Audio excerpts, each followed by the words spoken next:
بسم اللہ الرحمن الرحیم وبہ نستعین الحمد للہ رب العالمین والصلاة والسلام علی سید المرسلین وعلی آلہ وصحبہ اجمعین ومن تبعہم بإحسان الی یوم الدین۔ اعوذ باللہ من الشیطان الرجیم، بسم اللہ الرحمن الرحیم۔ اللہ لا الہ الا هو الحی القیوم لا تأخذہ سنۃ ولا نوم۔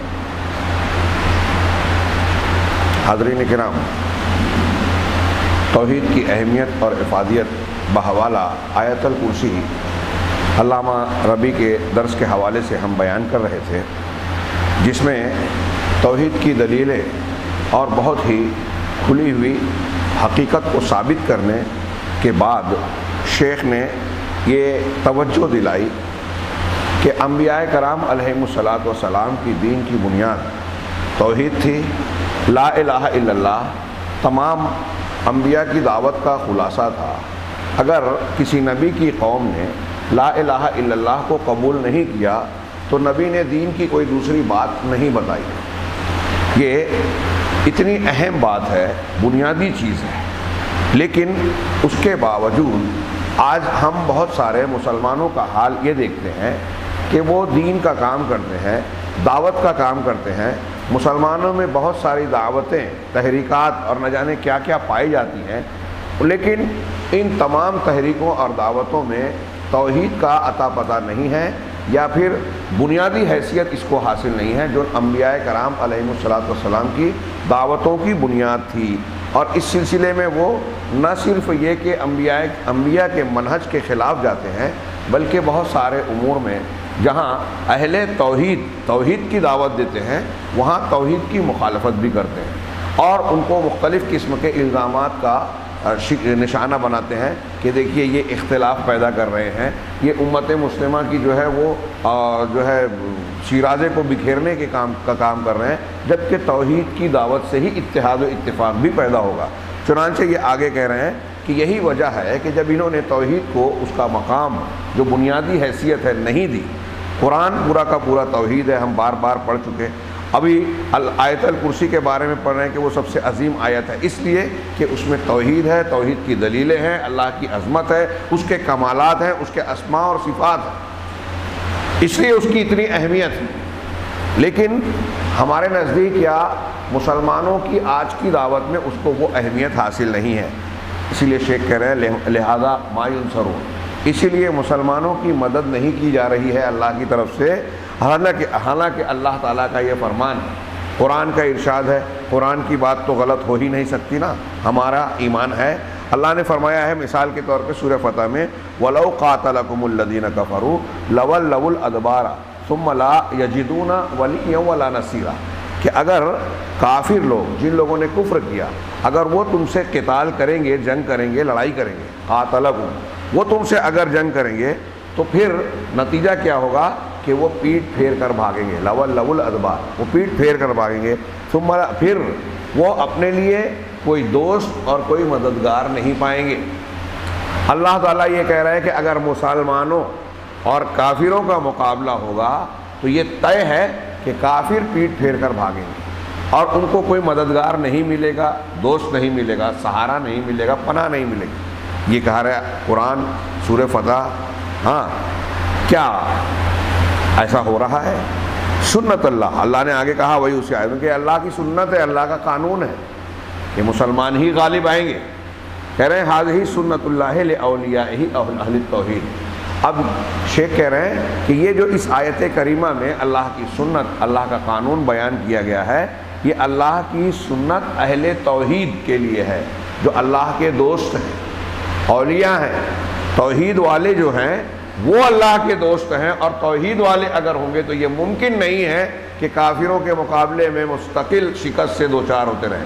کبھی کبھی پلڑا ہلکا ہو سکتا ہے، جیسے اللہ کے نبی جناب محمد رسول اللہ صلی اللہ علیہ وسلم کو اور آپ کے صحابہ کو غزوہ احد میں تھوڑا نقصان اٹھانا پڑا، پوری شکست نہیں تھی، لیکن ایک غلطی کی وجہ سے نقصان اٹھانا پڑا۔ ایک غلطی اللہ کے رسول کے بعض صحابہ نے کی، پوری قوم کو یا پورے فوج اور لشکر کو رسول اللہ صلی اللہ علیہ وسلم کی موجودگی میں نقصان اٹھانا پڑا۔ تو آج تو ہماری امت مسلمہ کے بڑے طبقات ایسے ہیں جو شرک و خرافات اور بدعات کر رہی ہیں، تو دشمنوں کی کتنی مار ہم پر پڑے گی سوچئے۔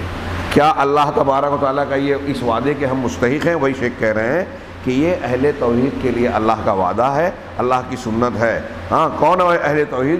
جو انبیاء کرام کے سچے متبعین ہیں۔ اما الآن، رہے آج تو مسلمان، بڑی یہ حالات جس وقت انہوں نے بیان کیا بہت پرانی باتیں نہیں ہیں۔ ہاں، ان حالات کو دیکھیے، تھوڑی دیر کے لیے غور کیجئے۔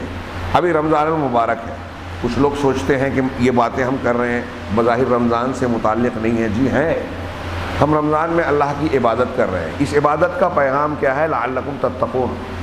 مقصود غائی جو ہے کہ ہم متقی بن جائیں، روزے کی حالت میں اللہ کی عبادت ہو، یہ اس کا مرکزی مقصود ہے۔ عبادات کا مقصد اللہ سے تعلق ہے، اللہ کے حقوق کی ادائیگی ہے، اللہ کی بندگی کو اختیار کرنا ہے، توحید کا یہی مظاہرہ ہے۔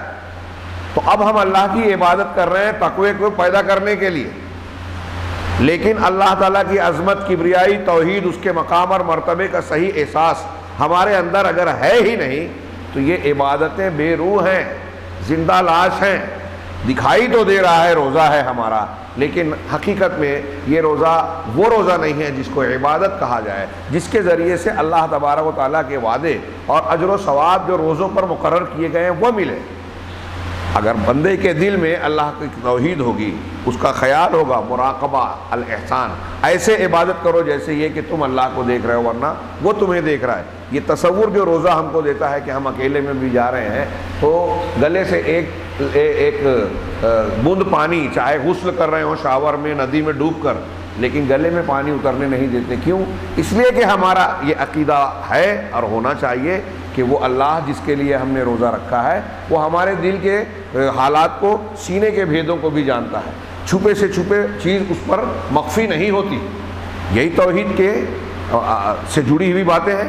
اب تھوڑی دیر کے لیے آپ غور کیجئے اور سوچئے کہ اگر یہی توحید مضبوط نہیں ہے، ایک آدمی بظاہر روزہ نماز کر رہا ہے تو حقیقت میں اس کی یہ عبادتیں بے روح اور بے اثر، بے نتیجہ ہوگی۔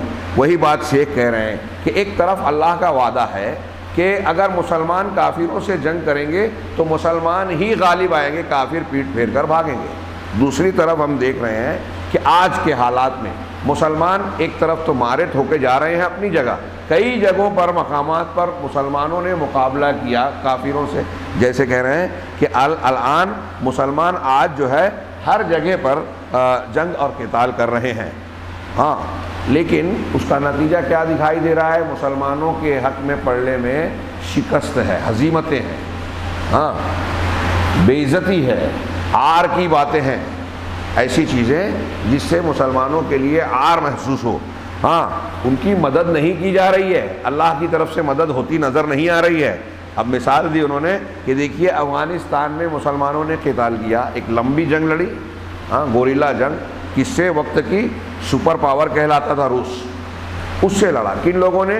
جو یہ پہاڑیوں میں، جنگلوں میں رہنے والے لوگ تھے، افغانستان کے پٹھان۔ ہاں، تو کہا انہوں نے قتال کیا، جنگ افغانستان۔ وقاتلوا فی الشیشان، مسلمانوں نے چیچنیا میں بھی جنگ کی، ایک لمبا عرصہ چلا، ہاں، اور پڑھلا کافی بھاری رہا۔ ہاں، وقاتلوا ہونا و ہناک، اور یہاں اور وہاں، یہاں تک کہ 60 سال سے فلسطین میں برسر پیکار ہیں، یہودیوں کا مقابلہ کر رہے ہیں۔ لا ترى الا الهزائم والخزي والعار، لیکن نتیجہ کیا ہے کہ صرف ہزیمتیں اور بے عزتی اور شرم و عار کی باتیں ہی ہم کو مل رہی ہیں، نظر آ رہی ہیں۔ اس لیے کیوں؟ اس لیے کہ یہ لوگ آج کے ہم اور آپ جو مسلمان ہیں، یہ اللہ تبارک و تعالیٰ کے اس وعدے کے مستحق نہیں ہیں جو اللہ تعالیٰ نے قرآن کی مختلف آیتوں میں کیا، ان تنصروا اللہ ینصرکم، کہ اگر تم اللہ کے دین کی، اللہ کی مدد کرو گے، یعنی اللہ کے دین کی، اللہ کے دین کی نصرت کرو گے تو اللہ تمہاری نصرت کرے گا، تم اللہ کے دین کی مدد کرو گے تو اللہ تمہاری مدد کرے گا۔ اب اللہ کی مدد اگر ہمیں نہیں مل رہی ہے تو اس کا مطلب یہ ہے کہ ہم اللہ کے دین کی مدد نہیں کر رہے ہیں۔ اللہ کا وعدہ جھوٹا، ایک نقطہ برابر بھی نہیں ہو سکتا، ذرہ برابر بھی نہیں۔ اللہ اگر مسلمانوں کی مدد نہیں کر رہا ہے تو یہ کھلا کھلا نتیجہ ہے، یہ جاننے والا، اس میں کوئی شبہ نہیں کہ مسلمان اللہ کے دین کی مدد نہیں کر رہے ہیں، وہ کام نہیں کر رہے ہیں جو کرنا چاہیے، جو اللہ تعالیٰ کا حکم ہے۔ چنانچہ اللہ نے کہا، یہ کہہ رہے ہیں الذی یدعو الی الوطنیہ، اب جو شخص وطنیت کی دعوت دیتا ہے، وطن اور وطنیت کے نام پر لڑتا ہے اور توحید کو بھول جاتا ہے، کیا اللہ تعالیٰ اس کی مدد کرے گا؟ آج بہت سارے لوگ جو جنگیں لڑ رہے ہیں وہ ملک کے نام پر، وطنیت کے نام پر، زمین کے نام پر اور دوسرے دنیاوی مقاصد کے نام پر۔ تو شیخ کہہ رہے ہیں کہ جو وطن اور ملک یا اس فلاں اور فلاں کے نام پر لڑے گا وہ اللہ کے لیے نہیں لڑ رہا ہے۔ اللہ کے رسول سے پوچھا تھا نا، ایک آدمی اس لیے لڑتا ہے، ایک آدمی اس لیے لڑتا ہے، ایک آدمی اس لیے، تو کون اللہ کے راستے میں ہے؟ تو اللہ کے رسول نے فرمایا کہ جو اس لیے لڑتا ہے کہ اللہ کا کلمہ ہی بلند ہو، من قاتل لتکون کلمۃ اللہ ہی العلیٰ او کما ورد فی الحدیث، جو اس لیے جنگ لڑتا ہے کہ اللہ کا کلمہ ہی بلند ہو، اللہ کے لیے جو لڑتا ہے، اللہ کے راستے میں جو لڑتا ہے وہ جنگ ہے اللہ کے لیے۔ باقی آج بہت سارے لوگ جو لڑ رہے ہیں، بھیڑ رہے ہیں، یہ اللہ کے لیے جنگ نہیں ہے، یہ جہاد نہیں ہے جس میں فتنہ و فساد ہے، جو اپنی انا کے لیے، اپنے گروہوں کی حکومت کے لیے، اپنے علاقے کے دفاع کے نام پر یا اس مقصد کے تحت جو لڑی جا رہی ہے، اب اس میں غیر مسلم بھی لڑتا ہے اسی مقصد سے، تو یہ اللہ کے لیے یا اللہ کی توحید آپ نے فراموش کر دی، اور جب توحید فراموش کر دی تو اللہ تعالیٰ کی مدد نہیں ملے گی۔ آپ کی زندگی کے دوسرے مقاصد آپ کے دوڑ دھوپ کے، لڑائی جنگ کے، عبادات کے ہو سکتے ہیں۔ ابھی کسی عالم نے کہا تھا نا کہ آج کل ہمارے یہاں بہت سارے لوگ نماز روزہ جو کرتے ہیں تو بطور عادت کے کرتے ہیں، بطور عبادت کے نہیں۔ عادت مطلب رسم، لوگ رکھ رہے ہیں تو میں بھی رکھ رہا ہوں، اور جن کو اس کا ڈر نہیں ہے وہ دیکھیے، ابھی ہم راستے میں آتے آتے دیکھ رہے ہیں بعض جگہ، بڑی حیرت ہوتی ہے، کتنی جہالت ہے۔ میں ابھی پیچھے ایک درس میں کہہ رہا تھا کہ کہتے ہیں ہمارا شہر دیندار ہے، دیندار شہر کی یہ حالت کہ کاروبار مسلمانوں کا جو چل رہا ہے، چھوڑیے غیر مسلم کا کارخانہ نہیں، کارخانے دار مسلمان، سائرنگ کا مالک مسلمان، اس کا مزدور، اس کا کام کرنے والا، وہ کہتا ہے کہ میں بڑی محنت پڑتی ہے، پیاس بہت لگتی ہے، برداشت نہیں ہوتا، اس لیے روزہ نہیں رکھتا، اور پھر ان کی مدد کرنے کے لیے، گناہ میں مددگار بننے کے لیے یہی مسلمان پردے والی ہوٹلیں چلاتے ہیں۔ ابھی آتے جاتے دیکھیے لوگ آتے جاتے ہیں، ہم ان کو دیکھ کر ان کا تذکرہ کر کے ہنستے ہیں، حالانکہ رونے کی جگہ ہے۔ یہ ہمارے سامنے ہو رہا ہے، ہم خاموش ہیں، ہنس رہے ہیں، یہ ہماری کشتی میں چھید کر رہے ہیں سوراخ۔ مسلمان ہوتے ہوئے سر عام جو ہے روزہ توڑنا، یہ اللہ کے عذاب کو دعوت دی جا رہی ہے، خاص طور سے ایسی صورت میں کہ ہم لوگ سمجھانے کی کوشش ان کو نہیں کر رہے ہیں۔ مسجد میں 4-6 لوگ آ گئے، ان سے دین کی بات کر لی، لیکن جو گنہگار ہے، جو دین سے دور ہیں، جو گناہ کے اڈوں پہ ہے، ہم وہاں نہیں جا رہے ہیں، اور وہ یہاں آئیں گے نہیں۔ گناہ کے اڈوں پہ ہو رہے ہیں، ہم یہاں اس کی برائی بیان کر رہے ہیں۔ جو لوگ شراب پیتے ہی نہیں ہیں، ہم ان کو شراب کے نقصانات بتا رہے ہیں۔ جو پیتے ہیں ان کو سمجھائیں جب بات بنے نا۔ اس کا یہ مطلب نہیں کہ مسجدوں میں درس و دروس کا یہ سلسلہ ختم کر دیا جائے، یہ سلسلہ ختم ہو جائے گا، دین مر جائے گا۔ یہ جو ہم لوگ سنتے سنا رہے ہیں، چند لوگ ہی صحیح، اسی سے دین زندہ ہے، علم اور معلومات تازہ ہوتی رہتی ہے، اور یہ اللہ تبارک و تعالیٰ کی تعلیم ہے۔ ہر جمعہ کا خطبہ، عید کا خطبہ، اس میں تذکیر، دین کی باتوں کا اعادہ ہوتا رہے، یہ علم زندہ رہے، جب تک دہرایا جاتا رہے گا علم تازہ ہوتا رہتا ہے، زندہ رہتا ہے، ورنہ مر جاتا ہے، اور آدمی کا دل بھی مر جاتا ہے، اور اب وہ اللہ کے فرائض کو سر عام چھوڑتا ہے اور اسے شرم نہیں آتی۔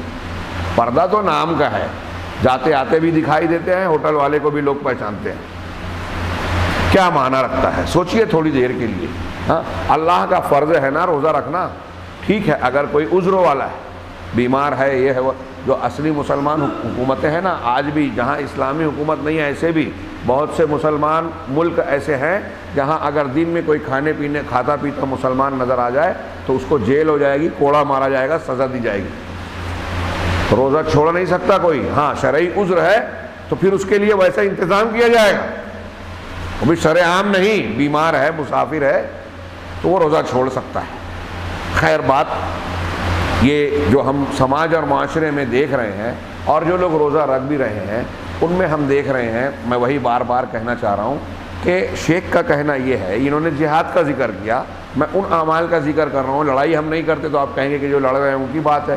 ہم جو دین کا کام کر رہے ہیں، نماز روزہ اور دوسری چیزیں، تراویح پڑھ لی، کچھ اور بھی دین کا کام کر کے ہم اپنے آپ کو مطمئن کرتے ہیں کہ ہم نے اتنی مرتبہ قرآن ختم کر لیا، تو کیا ہمارے یہ اعمال اور یہ نیکیاں ہمارے لیے کارگر اور مفید بن رہی ہیں؟ یہ جاننا اور ناپنا ہے تو سب سے پہلی چیز یہ جانچیے کہ ہمارے یہاں توحید ہے یا نہیں۔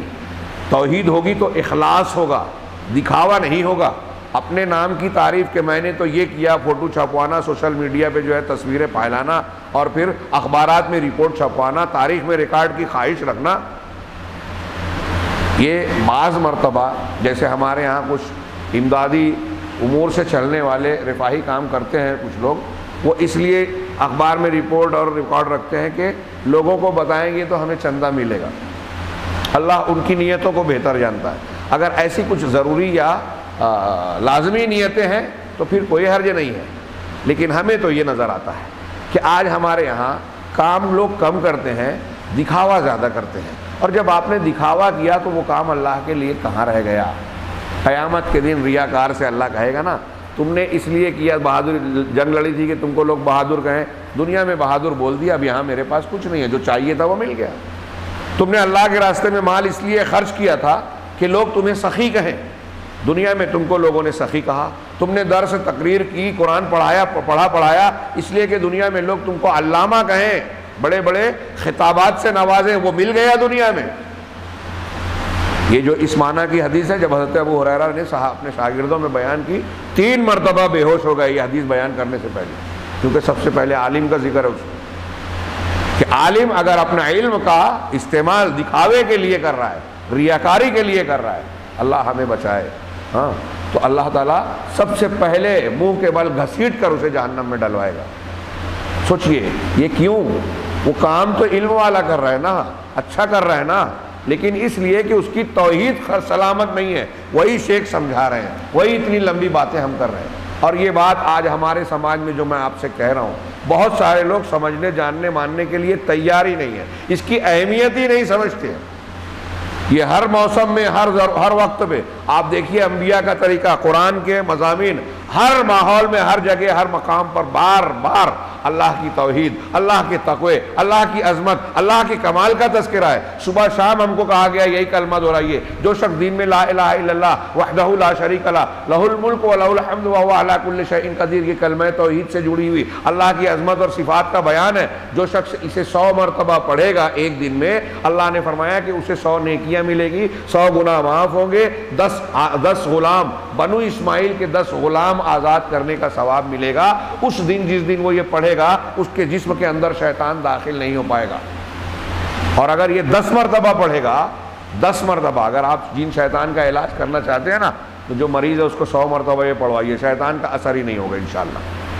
لیکن عقیدہ صحیح ہونا چاہیے، تبھی۔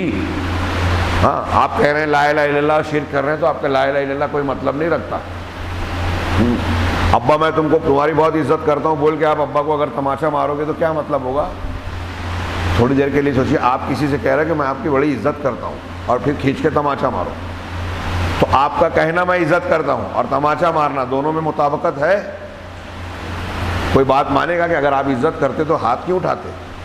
آپ کا ہاتھ اٹھانا اس بات کی دلیل ہے کہ آپ اس کی عزت نہیں کرتے۔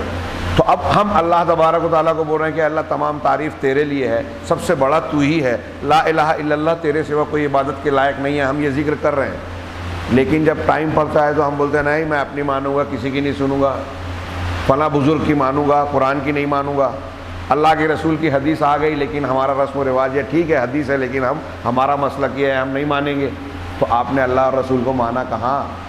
ایک طرف کہہ رہے ہیں کہ اللہ کے سوا کوئی معبود برحق نہیں ہے، حکم اس کا ہی مانوں گا، لیکن اب دنیا میں فلاں اور فلاں اور فلاں کا حکم بھی مان رہے ہیں۔ یہ جھوٹ مسلمان روز بول رہا ہے، اور اسی لیے شیخ کہہ رہے ہیں کہ توحید میں بھی جھوٹ بول رہا ہے۔ اس کی توحید جب نہیں ہے صحیح تو اللہ کی مدد کہاں سے ملے گی؟ آپ واقعی یہ جو انہوں نے 2-3 جملے کہے نا، افغانستان میں لڑے، چیچنیا میں لڑے، بوسنیا میں لڑے، آگے کہہ رہے ہیں اب توحید نہیں ہے تو اللہ کی مدد نہیں ہے۔ ایک آدمی کہتا ہے کہ نصارہ ہمارے بھائی ہیں، یہ ہماری جو مسلمانوں کی دعوتیں ہیں نا، بہت سارے لوگ جن کو ہم ہیرو سمجھتے ہیں، اخبارات میں آتے ہیں کہ بڑے بہادر ہیں، یہ ہیں وہ ہیں۔ آپ دیکھیے آج حماس کے لیڈر اسماعیل ہانیہ، ہاں، ان کا مسلک وسلک چھوڑیے، شادی کس سے کی؟ یاسر عرفات نے شادی کس سے کی؟ یہ ناجائز نہیں ہے عیسائی سے شادی کرنا، لیکن اس نے انہوں نے جن سے شادی کی تھی سہا عرفات، وہ اور ان کی پوری فیملی عیسائیت کی تبلیغ کرنے والے تمغہ یافتہ لوگ تھے ویٹیکن سٹی کے۔ ویٹیکن سے یاسر عرفات کو ان کی شادی کے بعد احکام ملے کہ آپ فلسطین جاؤ، تو یہ فلسطین جاتے تھے۔ ہوائی باتیں نہیں ہیں، یہ حقائق ہیں۔ کچھ دنوں پہلے وہ علیحدہ ہو گئی، یاسر عرفات کی جب وفات ہوئی تو سہا عرفات فرانس سے آتی ہے اور یاسر عرفات کی ساری پراپرٹی کاغذات خفیہ طور پہ لے جاتے، کسی کو کچھ پتہ نہیں، کیسے مرے نہیں پتہ۔ کچھ لوگوں کا خیال ہے کہ ان کو زہر دیا گیا غیر محسوس طریقے سے، ٹرین کر کے آدمی عورتوں کو بھیجا گیا۔ یہ ایک دو چھوٹی چھوٹی باتیں بتا رہا ہوں، ایسا آپ گہرائی میں جائیں گے تو جو حقائق اور عقدے کھلیں گے، ایسا لگے گا ہم سوئے ہوئے ہیں، غافل ہیں۔ وہ حکمرانوں کی بات کرتے ہیں ہم بڑی بڑی، ہمارے گھروں میں سازشیں آئی ہوئی ہیں موبائل کے ذریعے سے، ٹی وی چینل کے ذریعے سے۔ چلو حکومت کی بات ہے، یہاں بیٹھ کے لوگ سعودی عرب پر فلاں پر تنقید کرتے ہیں، جو ہم سے کہیں زیادہ ذہین، ہم سے کہیں زیادہ دیندار ہیں، اور وہ مقابلہ کر رہے ہیں، سازشوں کی زد میں ہیں، پوری دنیا کی سازشیں۔ ہم یہاں بیٹھ کے تبصرے کرتے ہیں، ہمارا کیا کردار ہے؟ کیا ہماری توحید پختہ ہے؟ دین پر جن امور میں ہمارا اختیار ہے، دین پر ہم عمل کرتے ہیں؟ اللہ کے لیے جینے اور مرنے کے لیے ہمارے اندر کچھ پرسنٹ جذبہ ہے؟ جائزہ لیجئے، اپنے سماج اور معاشرے کا دوسروں پر انگلی اٹھاتے ہیں۔ ہمارے یہاں دین کے نام پہ ایک دین کا عنوان لے کے جھگڑا کریں گے تو عنوان رہے گا کہ دیکھیے میں اس لیے لڑ رہا ہوں کہ انہوں نے ایسا غلط کام کر دیا۔ یہ عنوان ہوتا ہے، دکھاوا ہوتا ہے، آپ خود غلط کام 50 کرتے ہو۔ مقصد لوگوں کو یہ بولنا ہوتا ہے، دکھانا ہوتا ہے کہ ہم دین کے لیے، اچھائی کے لیے جھگڑا کر رہے ہیں، اختلاف کر رہے ہیں۔ یہ مقصد نہیں رہتا، اپنی انا کو تسکین، جس سے دشمنی ہے اس کو نیچا دکھانا، لہذا اس کے کسی عیب کو آپ نے پکڑ لیا اور لوگوں کو بتا رہے ہیں کہ میں اس لیے اس کی مخالفت کر رہا ہوں، جبکہ جس لیے آپ اس کی مخالفت کر رہے ہیں ویسی برائیاں بہت سے لوگوں میں، آپ کے گھر کے لوگوں میں ہیں، آپ اس پر بولتے بھی نہیں، لیکن اسی کو بولتے ہیں۔ یہ جو میں باتیں کہہ رہا ہوں نا، آپ کو یا سننے والے کو ایسا محسوس ہوگا کہ میں غیر متعلق بات کر رہا ہوں، نہیں، یہ توحید سے جڑی ہوئی بات ہے۔ یہ ساری باتیں اس بات کی دلیل ہے کہ ہمارے دل میں توحید نہیں ہے۔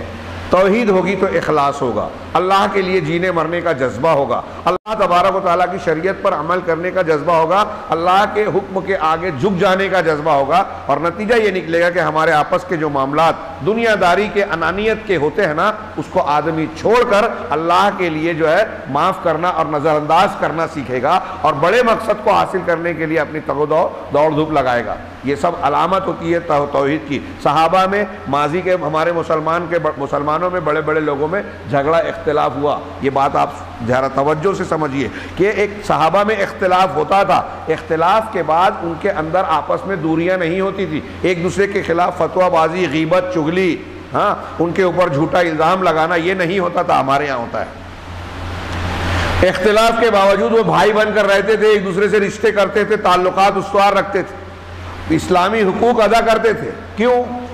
اس لیے کہ یہ ساری چیزیں اللہ کا حکم ہے۔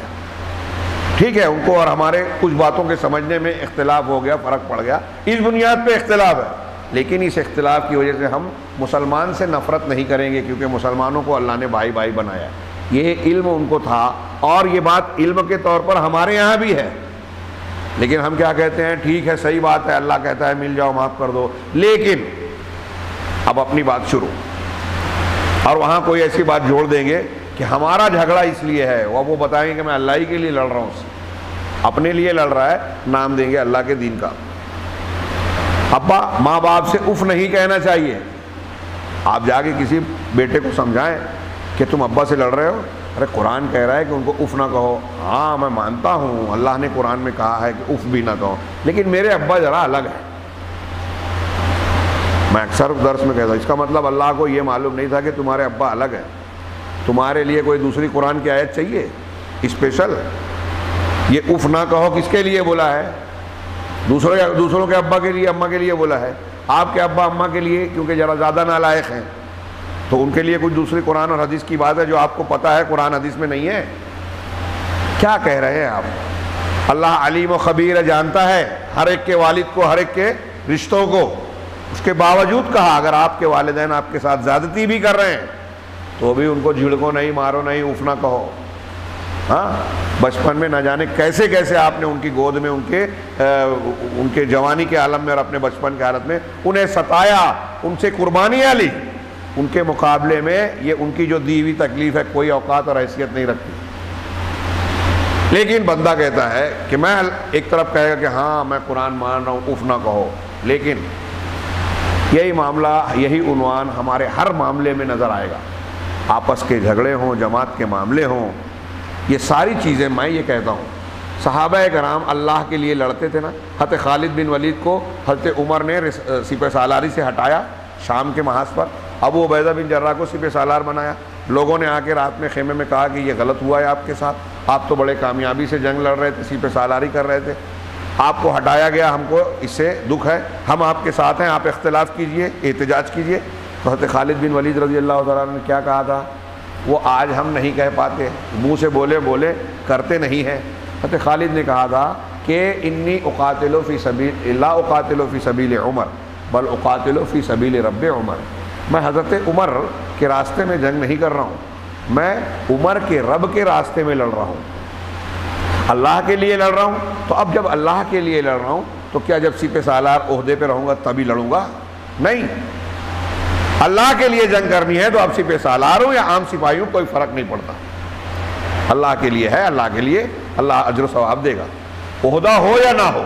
ہمارے یہاں عہدے سے ہٹ گئے یا کوئی تھوڑا سا انا کو ٹھیس پہنچ گئی تو جماعت کی مخالفت، ان کی مخالفت، عالم اور علماء اور شخصیات کی پوری بخیے اکھاڑ دینے کا کارنامہ انجام دیں گے ہم، اور یہ فخر کریں گے ارے ان کو تو ہم نے اکھاڑ کر پھینک دیا۔ یہ دین ہے، یہ توحید ہے، کیا ہے یہ جو میں کہہ رہا ہوں؟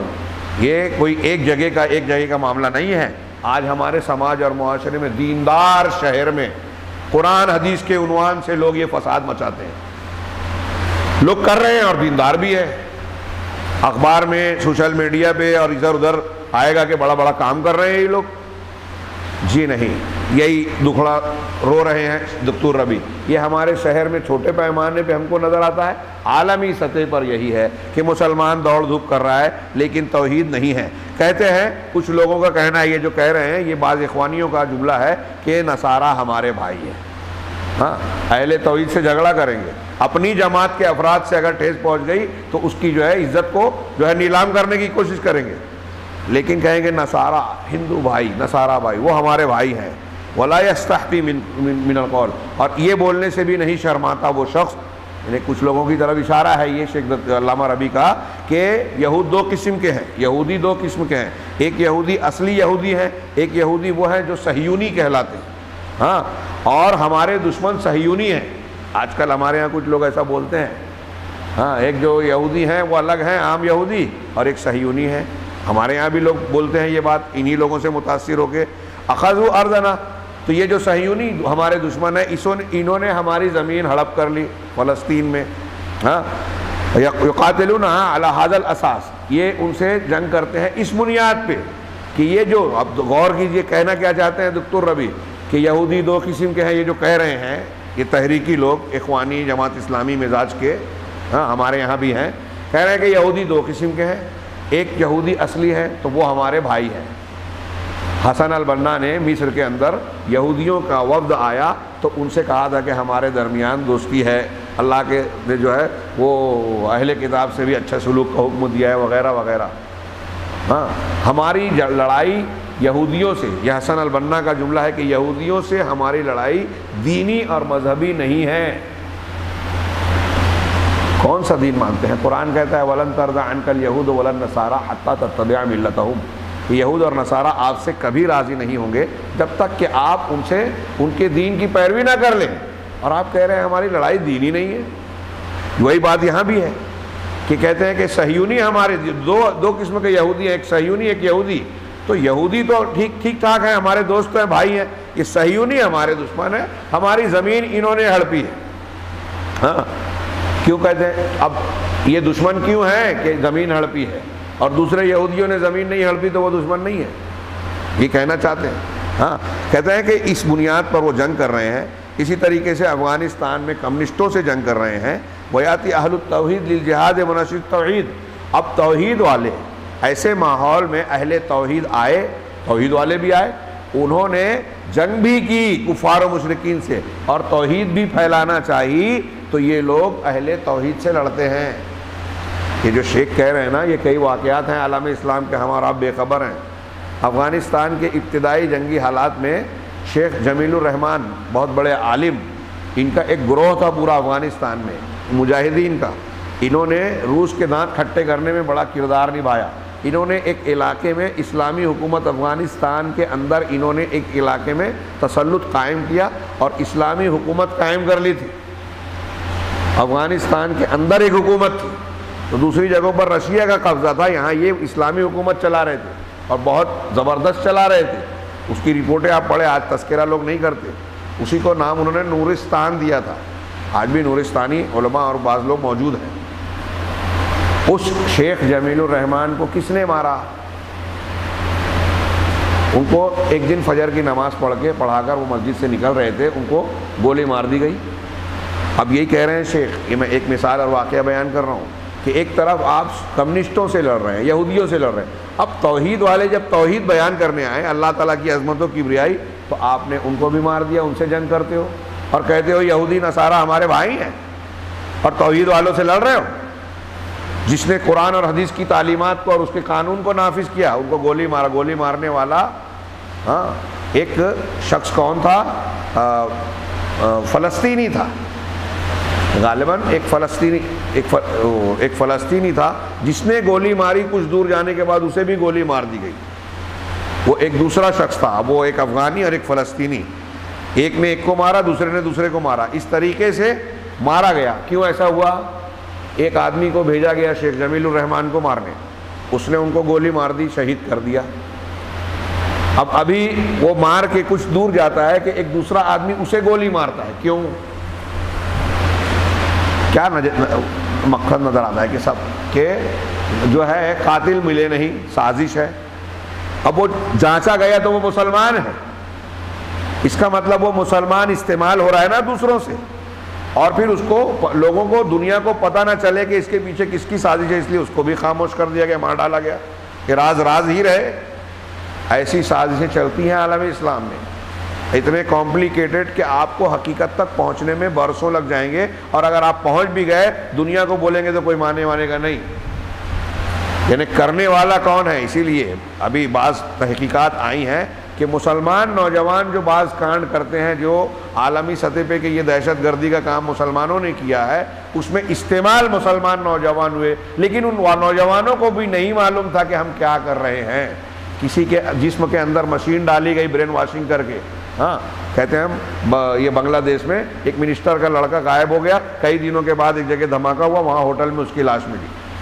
ٹی وی چینل، پولیس، سارے لوگ، منسٹر نے لگا دیا تھا کہ میرے بیٹے کو ڈھونڈو، نہیں ڈھونڈ پائے، اور دھماکے کے بعد ایک ہوٹل میں مل رہی ہے اس کی لاش. اجمل قصاب کے بارے میں ہمارے یہاں کتنی بڑی بدنامی کی بات کی جاتی ہے. کچھ لوگوں کا کہنا ہے کہ وہ پاکستانی تھا لیکن پلا بڑا تھا اسرائیل میں، بچپن میں اس کو گود لے کے اسرائیلی جوڑا لے کر چلا گیا تھا. واللہ عالم، صحیح غلط میں نہیں جانتا، لیکن یہ بیانات آئے ہیں. لیکن یہ بھی طے ہے کہ بعض لوگوں نے یہ تحقیق لکھی کہ مسلمان لڑکے یا مسلمان بعض گروہ ایسے ہیں جن کو چلانے والے یہود و نصارہ ہیں. لوگ دیکھتے ہیں، سمجھتے ہیں کہ جہاد کر رہا ہے، کوئی جہاد وہاد نہیں کر رہا ہے. یہ پورا داعش کا جو گروہ تھا نا، اسے امریکہ، برطانیہ، اسرائیل نے مل کر بنایا تھا. داعش جسے پوری دنیا کے مسلمان نوجوان جوش میں سمجھتے تھے کہ یہ مجاہدین ہیں. اس میں دروز فرقے کے لوگ تھے، اس میں بڑی تعداد رافضیوں کی تھی، اس میں وہ فرقے شامل تھے جو مسلمانوں سے دشمنی رکھتے ہیں، نام مسلمانوں جیسا ہوتا ہے. دروز آپ نے نام نہیں سنا ہوگا، میں نے کئی مرتبہ تذکرہ کیا، یہ بعض عرب علاقوں میں پائے جاتے ہیں. یہ دروز باطنی گروہ ہے جو مسلمانوں جیسا نام تو رکھتے ہیں لیکن مسلمانوں کے دشمن ہیں. یہ جو میں باتیں کہہ رہا ہوں اس کی کچھ تفصیلات مختلف دروس میں آئے، پھر آج بات پھیل گئی. میں آج شیخ رحمہ اللہ کا یہ درس مکمل کر دینا چاہتا تھا لیکن بات پھر سے پھیل گئی. مگر اصل میں یہ ایسا حساس معاملہ ہے، بات اس لیے پھیل جاتی ہے، میرے اپنی بات میں کہہ رہا ہوں کہ ایک سامنے کی بات جو شیخ اور ایسے کئی علماء آج سمجھانا چاہتے ہیں، لیکن مسلمانوں کی اکثریت سمجھنے کو تیار نہیں ہے۔ جو طبقہ اہل الحدیث یا سلفیین کا کہتا ہے، جن کا یہ منہج ہے توحید والا، وہ بھی حالات حاضرہ سے واقف نہیں ہے، ان کے اندر بھی توحید کا وہ جذبہ نظر نہیں آتا جس کی بنیاد پر وہ دعوت و تبلیغ میں اتنے سرگرم ہوں جتنے ہونا چاہیے۔ آپس کے جھگڑوں میں جتنی ترجیح، جتنی طاقت ہم لگاتے ہیں، توحید کے لیے نہیں لگاتے۔ یہ ایک زندہ حقیقت ہے، سچائی ہے، اور یہ ہمارے مار کھانے اور کمزوری، اللہ کے مختلف قسم کے عذابوں کا شکار بننے کی سب سے بنیادی وجہ ہے۔ قرآن حدیث اس پر گواہ ہے۔ تو انہوں نے کہا کہ یہ شیعوں سے کیا ہے، کمیونسٹوں سے لڑ رہے ہیں، صہیونیوں سے لڑ رہے ہیں، لیکن جب توحید والے آ رہے ہیں تو توحید والوں سے یہی لوگ لڑنے لگتے ہیں۔ تو اب سوچئے نتیجے کے طور پر کہ افغانستان کا جہاد کہاں گیا؟ ایک وقت تھا کہ سارے مسلمان کہتے تھے کہ یہ جہاد ہے، آج ہے وہ جہاد؟ اس میں کتنے نوجوان اور کتنے مسلمان مارے گئے، ان کی کتنی ملکیتیں تباہ ہوئی، اور اس کے نتائج آج کیا ہیں؟ آج افغانستان کی پوزیشن کیا ہے؟ آج یورپ اور امریکہ کے ہاتھ میں ہے، اور دکھنے میں، دکھائی دینے میں جو افغانستان کے صدر یا حکومت ہے وہ ان کی کٹ پتلی ہے، جیسا وہ چاہتے ہیں ویسا کر رہے ہیں۔ خرج الروس، شیخ نے کہا کہ روس افغانستان سے نکل گیا، وخلفہم دول الغرب، اور پھر اس کے جانشین کون ہو گئے روس کے بعد؟ مغرب کے ممالک۔ مغرب کے مغربی ممالک ہیں، مسلمانوں کے ہاتھ میں ہے افغانستان پورے طریقے سے۔ تو کہہ رہے ہیں فلا ینصر اللہ هذه الامه الا اذا رفعت رايه الكتاب والسنه بحق وصدق وجدارہ۔ تو کہہ رہے ہیں کہ اللہ تعالیٰ اس امت کی مدد نہیں کرے گا مگر اسی وقت جب یہ امت اللہ کی کتاب اور اس کے رسول کی سنت کا جھنڈا حق اور سچائی کے ساتھ، صداقت اور حق اور سچائی کے ساتھ اور سنجیدگی کے ساتھ اٹھائے گی۔ یعنی ہم جب قرآن و حدیث کا کام سنجیدگی اور محنت سے کریں گے تبھی اللہ کی مدد آئے گی۔ ورفعت رایت التوحید، اور جب یہ امت توحید کے جھنڈے کو بلند کرے گی۔ اما وہی تحمل مبادئ و شعارات، رہا ایسی صورت میں کہ ہم مختلف قسم کے نعروں اور مختلف قسم کے اصولوں کا ترانہ کا شور مچائیں اور اللہ کی کتاب اور رسول کی سنت کو سے ہٹ کر دوسری باتیں کرتے رہیں، تو یہ جاہلیت ہے۔ فَهَؤُلَاءِ لَا يَزْدَادُونَ إِلَّا خِزْيًا، ایسے لوگ جو یہ سب کچھ کر رہے ہیں نا، یہ مسلمانوں کو عزت اور اللہ سے قربت نہیں دلائیں گے، بلکہ یہ اللہ کے پاس اور بے عزتی اور رسوائی دلائیں گے، اور اللہ تبارک و تعالیٰ ان کی بے عزتی اور رسوائی میں ہی اضافہ کرے گا، اور ان کے اوپر دشمنوں کو مسلط کرے گا، انہیں اور زیادہ ذلیل کرے گا۔ وہی حدیث کا ٹکڑا انہوں نے نقل کیا، حَتَّى تَرْجِعُوا إِلَىٰ دِينِكُمْ، یہاں تک کہ تم اپنے دین کی طرف لوٹ آؤ۔ یہ کل جو حدیث پیش کی تھی اس کا ٹکڑا نقل کیا کہ جب تم بیع اینا میں لگ جاؤ گے، حرام بائے میں لگ جاؤ گے، اسکیموں میں لگ جاؤ گے، گائے کے پیچھے بھاگو گے، کھیتی باڑی میں لگ جاؤ گے، اللہ کے راستے میں جہاد اور محنت اور قربانی کو چھوڑ دو گے، تو اللہ تم پر ذلت ڈال دے گا، اور یہ ذلت اس وقت تک نہیں ہٹے گی جب تک کہ تم اللہ کے دین کی طرف نہ پلٹو۔ وہی کہہ رہے ہیں کہ ہم ذلیل ہو رہے ہیں، ذلیل ہوتے رہیں گے اس وقت تک جب تک اللہ کے دین کی طرف نہ پلٹیں، یعنی توحید کی طرف نہ آئیں۔ بات باقی ہے، انشاءاللہ بات تھوڑی سی لمبی ہو گئی، میں اس کے لیے معذرت چاہتا ہوں، لیکن میں سمجھتا ہوں کہ اگر آپ درد مند دل رکھتے ہیں تو ان چیزوں کو غیر ضروری نہیں سمجھیں گے۔ یہ ہمارے لیے بہت ضروری پہلو ہے، ایسا پہلو کہ آج مسلمانوں کے وہ طبقات جو عبادت و ریاضت کر بھی رہے ہیں تو اس روح کو فراموش کیے ہوئے محنت کر رہے ہیں، روزہ، نماز، قرآن کی تلاوت، صدقہ و خیرات، اعتکاف، اور نہ جانے کیا کیا، لیکن اگر یہ ساری نیکیاں کرنے کے بعد اگر اللہ کی عظمت و توحید اور اخلاص اللہ کے لیے نہ ہو تو یہ ساری عبادتیں بیکار ہیں۔ یہ روح ہے جس پر ہم گفتگو کر رہے ہیں، اس کی اہمیت کو سمجھیں اور اپنے بات کی اس کی اہمیت کو سمجھ کر ہم لوگوں کو سمجھائیں۔ جس دن یہ توحید آ گئی تو ہمارا تھوڑا عمل وہ برکت اور وہ ثمرات اور فوائد دے گا جو اہل بدعت کا بہت سارا عمل نہیں لا سکتا۔ اللہ تعالی ہمیں خیر کی توفیق دے، ایسے عمل اور ایسے دین کو اختیار کرنے کی توفیق دے جو واقعی اس دنیا میں بھی ہمارے اور امت کے لیے مفید ہو اور مرنے کے بعد بھی ہماری نجات کا باعث اور ذریعہ ہو۔ وآخر دعوانا ان الحمد للہ رب العالمین، والسلام علی نبینا محمد۔